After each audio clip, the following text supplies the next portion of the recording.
નમસ્કાર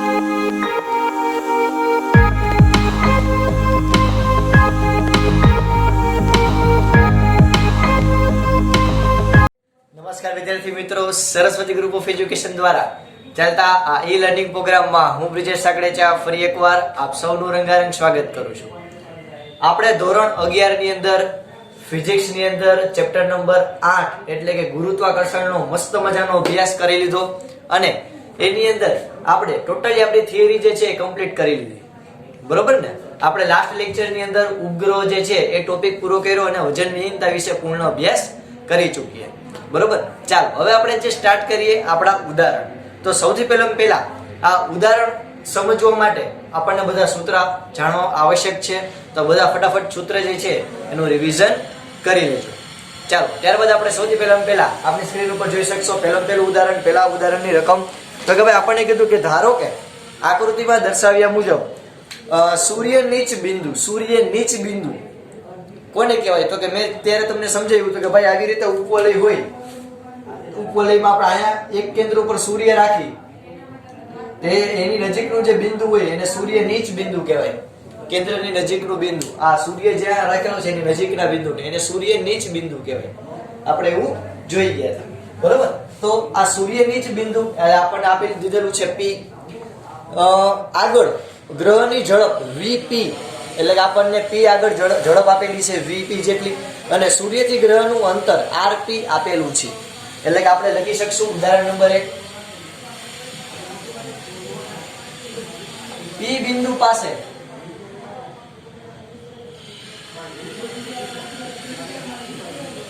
આપણને શું કીધું કે P બિંદુ પાસે આપણને વેગ આપેલો છે. P બિંદુ પાસે વેગ આપણને કેટલો આપ્યો? તો કે ભાઈ vp જેટલો. આપણને ત્યાં અંતર કેટલું આપ્યું એટલે કે સ્થાન સદિશ આપણને કેટલો આપ્યો છે? તો કે rp. સદિશ તો નથી પણ સ્થાન આપણને આપેલું છે rp અંતર. બીજું આપણને શું કીધું? તો કે ભાઈ આપણને કીધેલું છે કે ગ્રહથી sp નું અંતર rp છે. બરોબર, હવે સૂર્યોચ્ચ બિંદુ એટલે કે આપણને બધાને ખબર છે કે આવી રીતે કોઈ એક કેન્દ્ર ઉપર સૂર્ય હોય તો આને સૂર્ય નીચ બિંદુ કહેવાય. અને એકદમ એની એક્ઝેક્ટ સામે અતિશય દૂરનું અંતર એને કહેવાય સૂર્યોચ્ચ બિંદુ. તો આ સૂર્યોચ્ચ બિંદુ જે છે એના માટે આપણને અનુરૂપ વેગ અને સ્થાન સદિશ આપેલા છે. એટલે કે આપણે એ કહી શકાય કે એ બિંદુ પાસે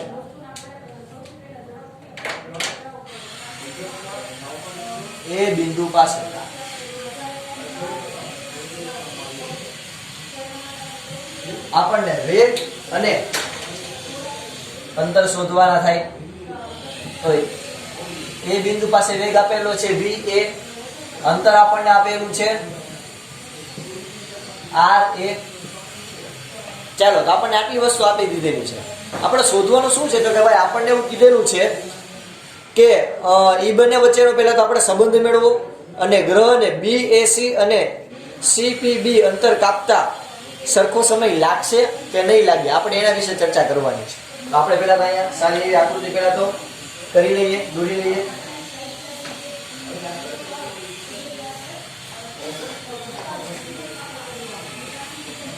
ચલો, આપણને મસ્ત મજાની પહેલા તો આકૃતિ આપેલી છે.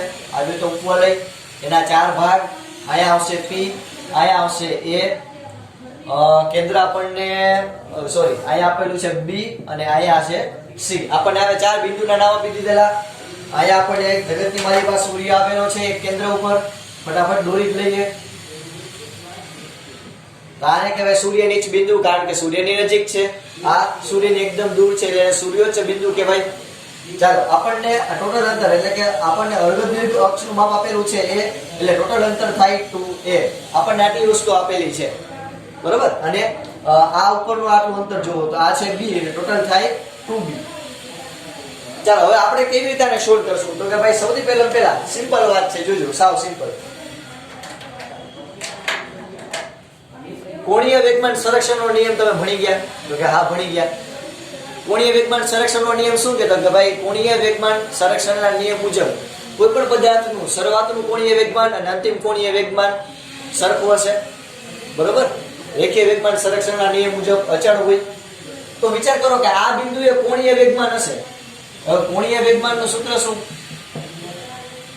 કોણીય વેગમાન. કોણીય વેગમાન ઓમેગા કહું તો એનું સૂત્ર શું? તો કે ભાઈ એનું સૂત્ર છે દળ ગુણ્યા r ગુણ્યા વેગ v. આ ફ્રીક્વન્સી થઈ જશે v. તો દળ ગુણ્યા r ગુણ્યા વેગ.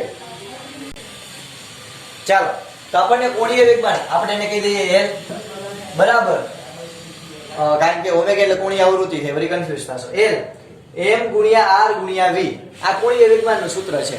હવે તો કે આપણે કહી દઈએ કે ભાઈ ધારો કે આમાં તો ધારવાનું જ આવશે. ધારો કે p બિંદુએ ક્યાં? તો કે ભાઈ p બિંદુએ કોણીય વેગમાન, p બિંદુએ કોણીય વેગમાન ધારો કે છે lp, એટલે કે આ p બિંદુએ પદાર્થનું કોણીય વેગમાન કેટલું છે? તો કે p. એટલે કે ફોર એક્ઝામ્પલ હું આ દિશામાં લઈ લઉં કે ભાઈ વેગની દિશા છે એ આ દિશામાં છે, સ્પર્શકની દિશામાં. તો આ દિશાની અંદર આ થયો rp અને આ જે વેગ આ દિશામાં લાગે છે એટલે કે vp. તો આના માટે હું કોણીય વેગમાનના નિયમ મુજબ પહેલા તેના સૂત્ર મુજબ શું લખી શકું? તો કે ભાઈ અહીંયા mp દળ ધરાવતો પદાર્થ છે, એનો સ્થાન સદિશ p બિંદુ પાસે કેટલો છે? તો કે rp અને એનો વેગ કેટલો છે? vp. સાવ સિમ્પલ. એટલે કે આપણને p બિંદુએ કોણીય વેગમાન મળેલું કેટલું? તો કે દળ ગુણ્યા સ્થાન સદિશ ગુણ્યા વેગ, એટલે કે mp ગુણ્યા rp ગુણ્યા vp. હવે આપણે બીજું કરશું કે ધારો કે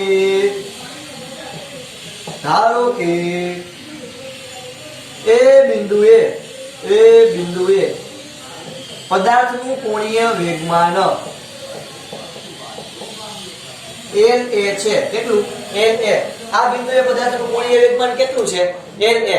ફોર એક્ઝામ્પલ માની લો કે આ બાજુ સ્પર્શકની દિશામાં વેગ છે એટલે કે એનો તો va અને સ્થાન સદિશ છે ra.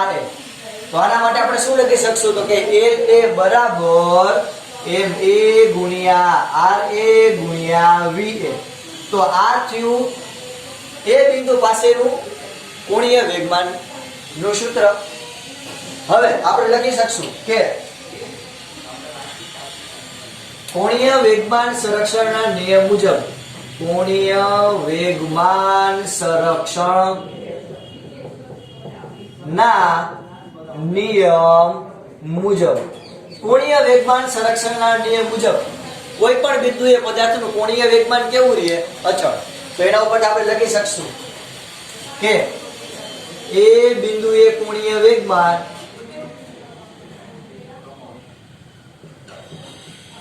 ઇક્વલ ટુ, અથવા તો આપણે આ બાજુથી શરૂઆત કરીએ તો p બિંદુએ કોણીય વેગમાન ઇક્વલ ટુ એ બિંદુએ કોણીય વેગમાન.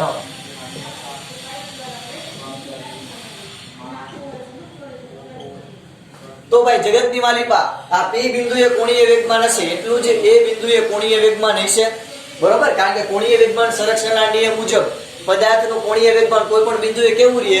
અચળ. તો આના ઉપરથી આપણે કહી શકાય કે p બિંદુએ કોણીય વેગમાન = એ બિંદુએ કોણીય વેગમાન. ફટાફટ આને આપણે સરખાવીએ એટલે શું જવાબ આવશે? તો કે ભાઈ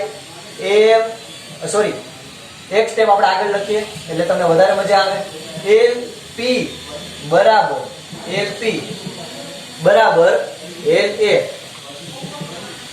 বুঝ્યું? ધ્યાનથી મજા આવશે. lp નું સૂત્ર શું હતું? તો કે mp ગુણ્યા rp ગુણ્યા vp. પણ એક વસ્તુ કહી દો, અહીંયા m એ શું કામ નહીં લખું? કારણ કે હું mp લખું તોય ચાલે, કારણ કે અહીંયા કોઈ ઉપગ્રહ હોય, mp દળ ધરાવતો ઉપગ્રહ હોય, એ અહીંયા આવશે તો કે દળ બદલાશે નહીં. પૃથ્વી અહીંયા હોય અને ત્યાંથી ફરી પાછી ગતિ કરતી અહીંયા આવશે તો કે એનું દળ બદલાશે નહીં. એટલે આપણે દળ તો mp જ રાખવું પડે. તો અહીંયા mp ગુણ્યા rp ગુણ્યા vp = mp ગુણ્યા ra ગુણ્યા va. આવું થશે. હાલો બે બાજુથી mp ઉડાડી આપણે જોતા જ નથી. ચાલો શું વધ્યું? તો કે rp ગુણ્યા vp બરાબર ra ગુણ્યા va. ચાલો આના ઉપરથી આપણે શું કહી શકશું તો કે ભાઈ VP ના છેદમાં VA એટલે કે એક બાજુ હું વેગનો ગુણોત્તર લઉં અને એક બાજુ હું સ્થાન સદિશનો ગુણોત્તર લઉં તો આલીપા તમે જુઓ તો વેગનો ગુણોત્તર છે અને માલીપા જુઓ તો સ્થાન સદિશનો ગુણોત્તર છે. તો આલીપા અને માલીપા બેયની વચ્ચે બરાબરની નિશાની છે. બરોબર, આલીપા અને માલીપા બે બાજુની વચ્ચે બરાબરની નિશાની છે એનો મતલબ કે આ બંને સરખા હશે. તો આના ઉપરથી હું શું કહી શકું તો કે જો જ્યારે આ વધુ હશે બે વચ્ચે ઇક્વલની નિશાની છે. હવે તમે એટલું તો સમજી જ શકશો કે જ્યારે આનું મૂલ્ય વધુ હશે તો ઓબવિયસ વાત છે કે આ એનું મૂલ્ય પણ કેવું હશે, વધારે હશે. આ આપણો જવાબ થઈ ગયો, અહીંયા આપણું પૂરું. હવે હું તમને સમજાવું છું આ બે વચ્ચેનો સંબંધ. આપણો પહેલો ક્વેશ્ચન શું હતો તો કે ભાઈ વેગ અને સ્થાન સદિશ વચ્ચેનો સંબંધ મેળવો. તો આ આપણો સંબંધ, એ આપણો પહેલો આન્સર. હવે બીજો આન્સર આપણે મેળવીશું પણ એના માટે હું તમને થોડુંક સમજાવું છું કે ઉપરની વસ્તુ વધારે હશે તો આ બાજુ પણ વધારે હશે, નીચે ઓછું હશે તો આ બાજુ પણ ઓછું હશે. આના પર હું શું કહી શકું કે આને હું કહું સમીકરણ નંબર 1.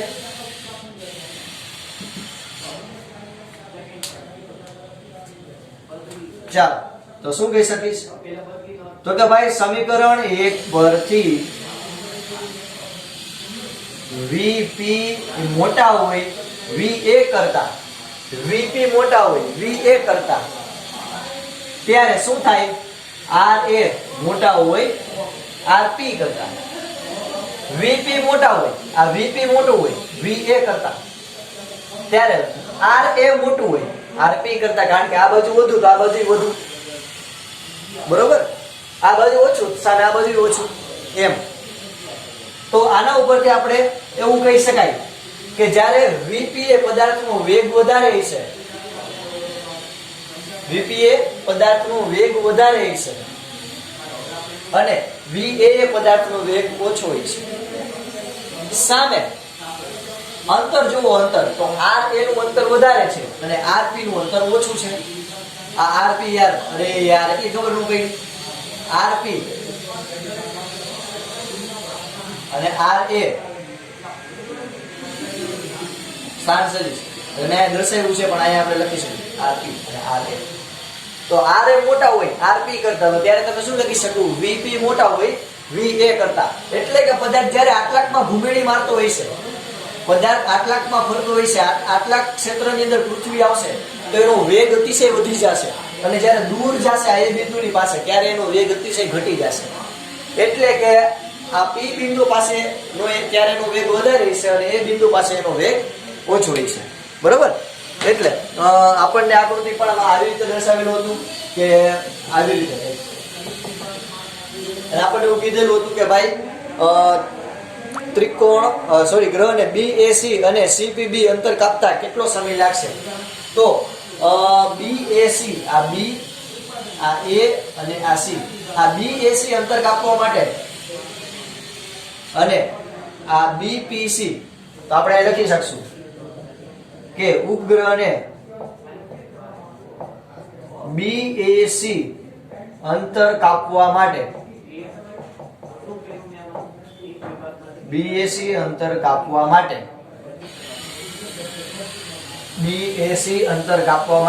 BPC કરતા વધુ સમય જોશે.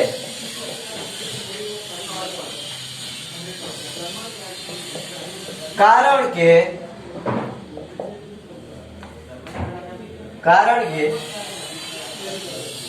આપણને બધાને ખબર છે કે BAC અંતર કાપતા હોય ત્યારે ઉપગ્રહનો વેગ ઓછો હોય છે.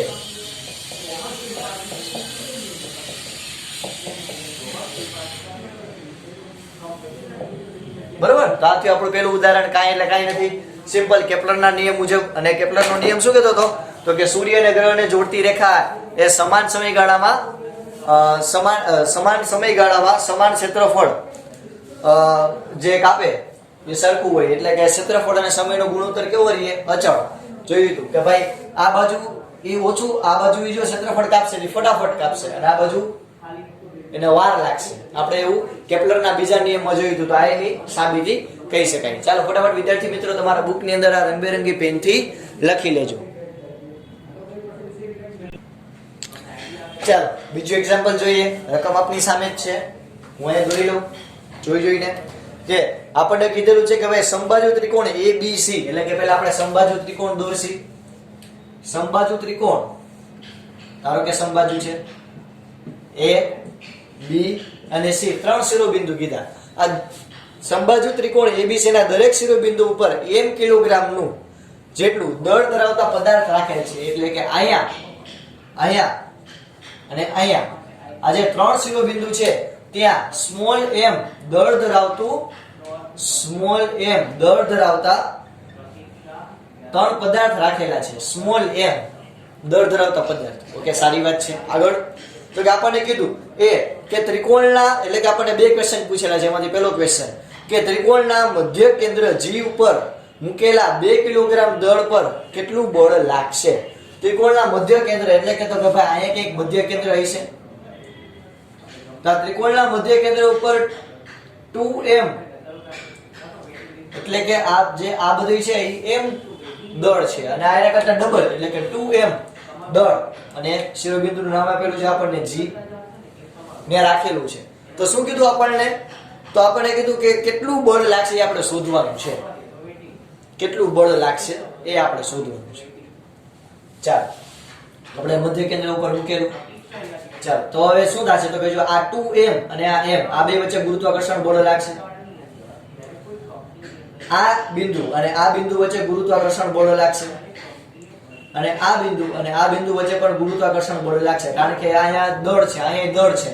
ગુરુત્વાકર્ષણ બળ કઈ દિશામાં લાગશે? તો કે ભાઈ કેન્દ્રથી કેન્દ્રને જોડતી રેખામાં. તો પહેલા તો આટલું પહેલા બધાને ક્લિયર થયું. ચાલો હવે આપણે અહીંયા એક સીધી રેખા દોરીએ. બરાબર, માર્કરથી દર્શાવો.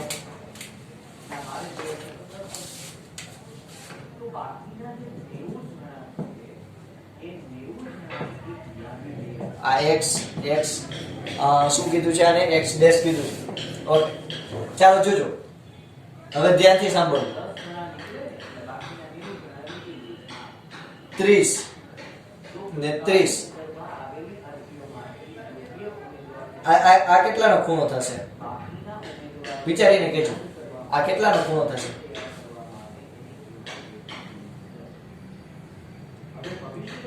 વિચારો જોઈએ. આ મેં એક અક્ષ દોરેલી છે, તો આ કેટલાનો ખૂણો થશે? અને અહીંયા આ બાજુ કેટલાનો ખૂણો થશે? વિચારજો જોઈએ. જો સમજો. હવે આ જે ખૂણો છે આપણે આને યામાક્ષ પદ્ધતિ તરીકે આને ઉગમ બિંદુ તરીકે લઈ લઈએ. તો જો આટલો ખૂણો 90 નો થશે. તો આ જે ખૂણો છે, હવે આપણને બધાને ખબર છે કે સમબાજુ ત્રિકોણ હોય તો આ ખૂણા 60 ના, આ ખૂણો પણ 60 નો, અને આ ખૂણો પણ 60 નો હોય. બરોબર. હવે તો કે ભાઈ આપણે એને જ્યારે ભૂમિતિ પ્રમાણે જોઈએ તો આ એનું અડધું થાય, એટલે કે આ ખૂણો 30 નો બને, તો આ ખૂણો પણ ખાલી 30 નો બને. આટલો જે બ્લુ લાઈન તમને આટલો ભાગ દેખાય છે. તો આ 30 ને 30 60 ટોટલ ત્રિકોણ, આ જે ત્રિકોણ બન્યું આવડું બાજુ આવું જે ત્રિકોણ બન્યું એનો 180 સરવાળો થવો જોઈએ. તેનો મતલબ એમ કે આ ખૂણો છે કેટલો છે? 120 નો.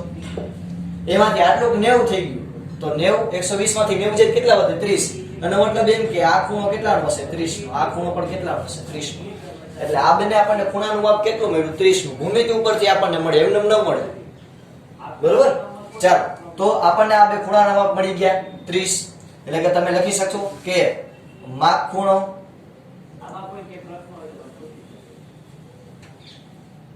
G, માપ ખૂણો G કેટલો હશે? તો કે 120 નો. પણ આપણે આટલા ખૂણાને x કહીએ તો માપ ખૂણો x નું માપ કેટલું હશે? તો કે 30 નું. ગમે નામ આપીએ કે x ડેશ પણ આપી શકીએ, વોટેવર. ચાલો તો આપણે થોડીક હવે દાખલાની શરૂઆત કરીએ. તો આપણે અહીંયા કઈ કહેવાય? ત્રિકોણના મધ્ય કેન્દ્ર G થી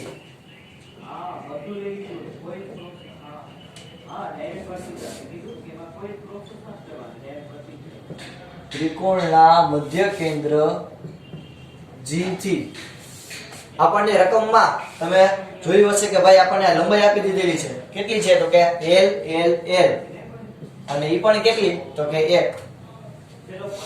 એવું જ આપેલું છે ને AG, સોરી આ લંબાઈ આપી દીધી આવડી, આ અંદરની લંબાઈ, અંદરની એક આ A G B અને C, આ લંબાઈ L, આ લંબાઈ L અને આ લંબાઈ L, એવું છે ને છોકરો? હા બરોબર. ચાલો તો હવે ત્રિકોણના મધ્ય કેન્દ્ર G થી શિરોબિંદુનું અંતર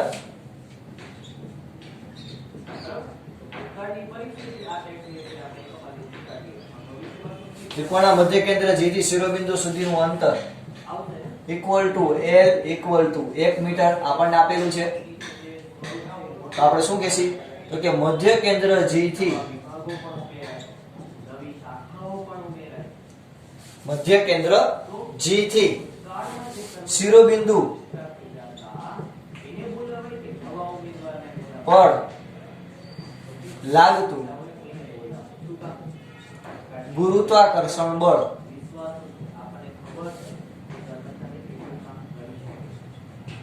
આપણે તો કુલ ગુરુત્વાકર્ષણ બળ કેટલું રાખીએ શોધવાનું છે. તો આપણે શું લખી શકશું તો કે F પેલું કેટલું તો કે આનું બળ શોધી લઈએ ઇન્ડિવિડ્યુઅલ FGA.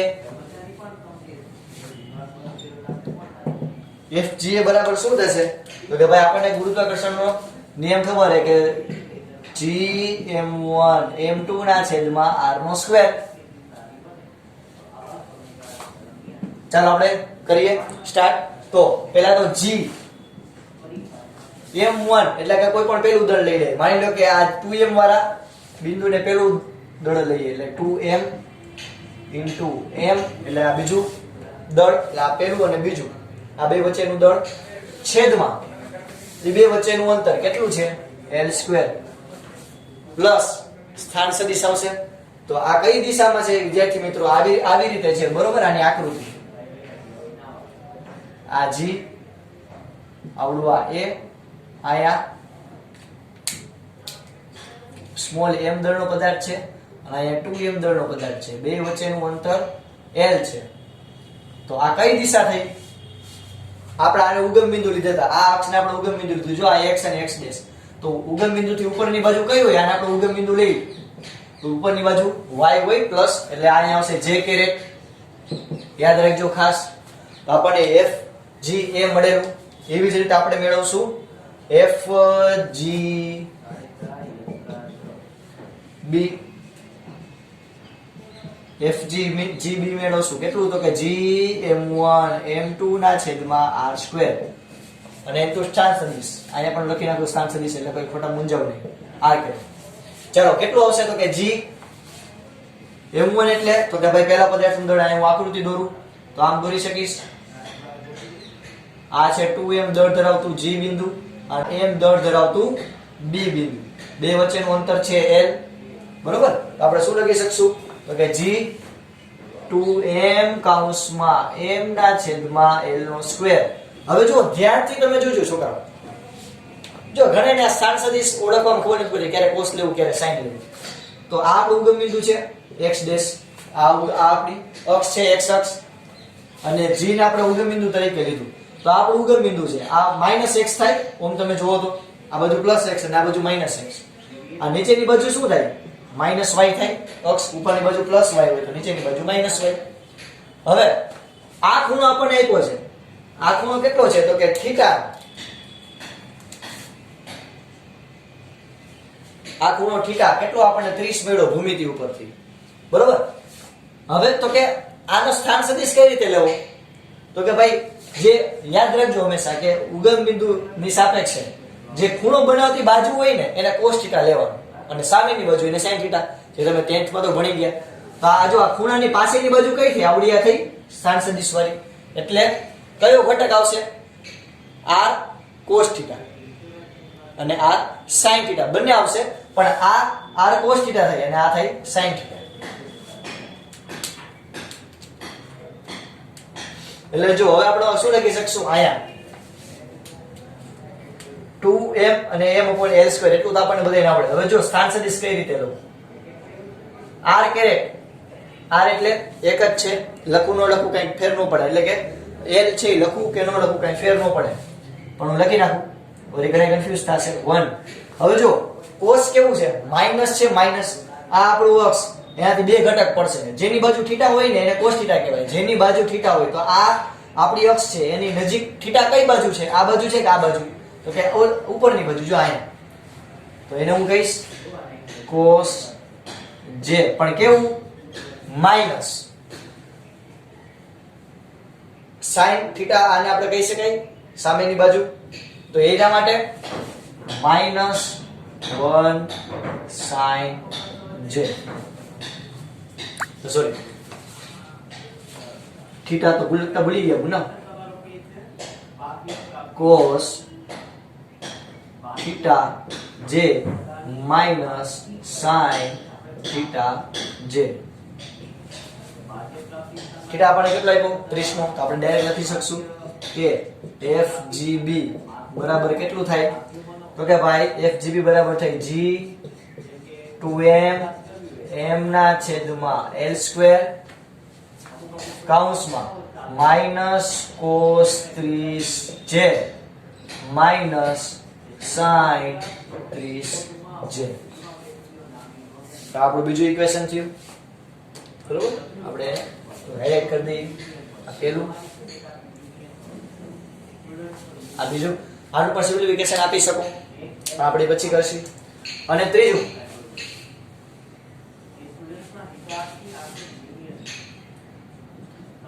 FGC, આના માટે શું આવશે FGC, તો કે ભાઈ Gm1 m2 પહેલા તો આપણું સૂત્ર એના છેદમાં r² અને સદિશ છે એટલે r કેરેટ બરાબર.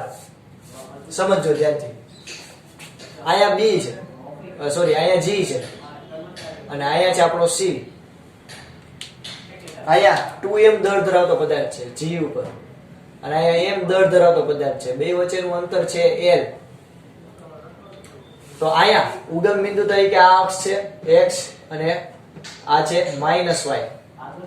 આમાં ફેર કેટલો આવશે, તો કે આમાં જો કોસ હતું એ માઈનસ હતું કારણ કે માઈનસ અક્ષ હતો, એવી રીતે અહીંયા પ્લસ x આવશે, બીજો કાંઈ ફેરફાર નહીં આવે. એટલે કે સૂત્ર શું રહેશે, તો કે ભાઈ સૂત્ર રહેશે અહીં નીચે લખું છું G2M m/l² કૌંસમાં -1 એટલે l લખું તો પણ ચાલે કારણ કે l cos θ છે એટલે l લખું તો પણ ચાલે, 1 લખું તો પણ ચાલે, l cos θ જે, અને ના માઈનસ નો આવે પ્લસ જ આવે કારણ કે આ બાજુ એટલે ધન x થઈ. જોવો જોઈએ તમે આટલો કટકો જોવો, આટલો કટકો આ c અને g વાળો, તેનો x અક્ષ અહીંયા અને y અક્ષ આવી તમે નીચે આવશે એટલે આ પ્લસ આવશે અને માઈનસ કરી અને સાઈન ક્યાં આવશે પાછળ, l sin θ જે, સોરી અહીંયા i કેરેટ આવશે ને ગુના, i કેરેટ અહીંયા પણ પેજ ભૂલ ગઈ, i કેરેટ આવશે, cos હોય એટલે i આવે, i સદિશ.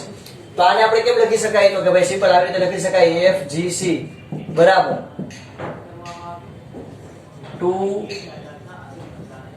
2Gm² l², l² એક છે, લખો તો પણ ચાલે, નો લખો તો પણ ચાલે, આનું ડાયરેક્ટ આમ લખું તો ચાલે 2Gm² કૌંસમાં l એટલે એક જ છે, cos કેટલા હતા 30, cos 30i minus sin 30j. આ થયો આપણું ત્રીજું ઇક્વેશન.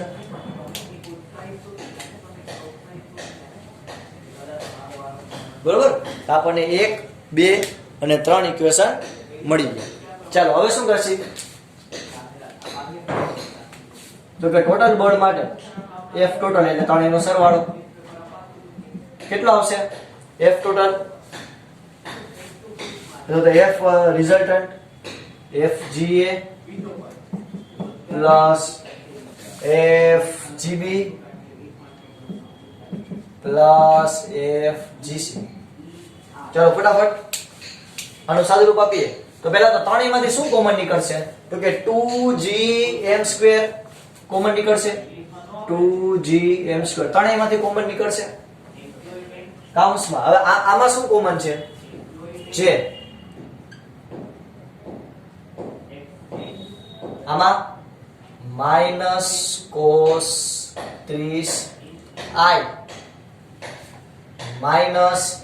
sin 30j કન્ટિન્યુ પછી આ +cos 30i sin 30j. તો જો આ પ્લસ હવે બધે sin ને અને બધાને ભેગા કરીએ એટલે થોડાક તમે કન્ફ્યુઝ હો. આ લીટી થોડીક નજીક દોરો એટલે વધારે સમય જાય. તો fr બરાબર શું લખી શકીશ 2gm². l² એટલે એક થાય, લખું નો લખું ચાલે. આ છેદમાં l² આવે પણ લખું નો લખું ચાલે એવું તમે સમજી જશો. કૌંસમાં જે -cos 30j 30i +cos 30i sin 30j sin 30j. આવું થયું. આ -cos 30i અને +cos 30i આ બે શું થઈ જાય ઉડી જાય કારણ કે આ બેની મૂલ્ય એકબીજાની વિરુદ્ધ છે. તો હવે શું વધ્યું fr બરાબર 2gm² કૌંસમાં જે sin 30 એટલે 1/2 sin નું ઘડી sin નું ટેબલ આવડે ને sin નો ઘડીયો શું કે sin 30 હોય ત્યારે કેટલું 1/2 પછી 45 હોય ત્યારે 1/√2 યાદ છે બધાને છોકરાઓ. પછી 60 હોય ત્યારે 3/√2 સોરી અને 90 હોય ત્યારે 1. આ sin નું ટેબલ છે. તો એમાં sin 30 ની વેલ્યુ કેટલી 1/2 થાય. હું શું લખીશ -1/2 અને આ જે વાર છે એટલે કે 2 ગુણ્યા 1/2 જે આમ લખી શકું. આ બે વાર છે એટલે કે 2 sin 30 જે આમ લખી શકું. જોઈએ અરે યાર તમે કન્ફ્યુઝ ન થતા 2 sin 30 જે આમ લખી શકું કારણ કે માઈનસ પ્લસ.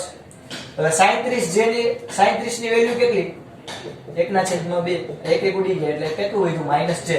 તો હું હવે શું લખી શકીશ fr બરાબર 2gm² કૌંસમાં j j એટલે 0 એનો મતલબ એમ કે fr બરાબર હવે આ 0 ની આનો ગુણાકાર કરું તો ઓલવેઝ શું આવશે 0. આ ઓન નથી હો 0 ન્યૂટન એવો જવાબ આવ્યો. એનો મતલબ એમ કે આયા તમે 2m દળ ધરાવતો પદાર્થ મૂકશો અને ત્રણેય શિરોબિંદુ પર m દળનો પદાર્થ હશે તો ગુરુત્વાકર્ષણ બળ જે લાગશે એ સંતુલિત અવસ્થામાં હશે એટલે કે ત્રણેય બાજુથી એક સરખું બળ લાગશે કે જેને કારણે પદાર્થ સંતુલનની સ્થિતિમાં રહેશે. કેવી રીતે કર્યું તો કે સૌથી પહેલા ત્રિકોણના મધ્ય કેન્દ્ર G થી શિરોબિંદુ સુધીનું અંતર આપણને 1 મીટર આપી દીધેલું. આપણે આ G જે છે એને ઉગમ બિંદુ તરીકે લઈ લીધું. હવે તો કે જો પહેલા તો G A ઉપરનું આપણે બળ શોધવું હોય તો આ રીતે મેળવી શકાય. એનો એક જ સદિશ આવશે સ્થાન સદિશ J. GB માટે આપણે ગણીએ તો GB માટે આવી રીતે થશે એની રચના કે આ બાજુને આપણે -cos i અને આના માટે sin j. એવી જ રીતે GC માટે આપણે દોરીએ તો આ રીતની રચના થાય. એના માટેનું આ સૂત્ર લાગુ પાડી શકાય. ત્રણેયનો સરવાળો કર્યો એટલે એમાંથી જે વસ્તુ ઉડી ગઈ એને ઉડાડી દીધી અને છેલ્લે આપણે જવાબ મળ્યો 0 ન્યૂટન. એનો મતલબ એમ કે ભાઈ ત્રણેય દ્વારા કેટલું બળ લાગશે 0 ન્યૂટન. સંતુલિત બળ જેને કહી શકાય 0 ન્યૂટન હશે. ચલો ફટાફટ વિદ્યાર્થી મિત્રો પહેલા આટલું તમારા બુકની અંદર લખી લ્યો.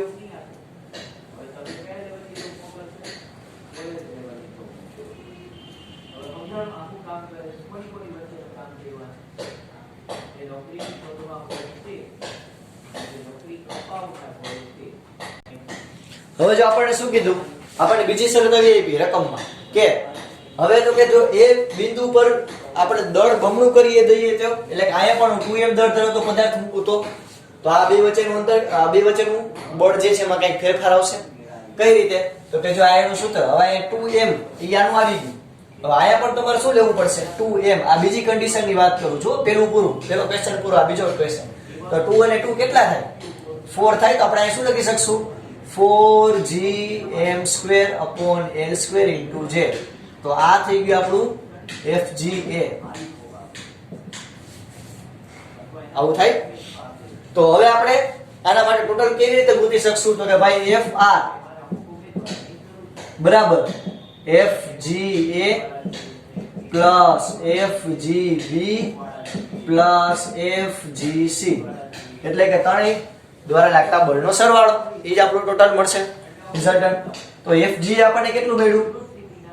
4gm² એના છેદમાં l² into j.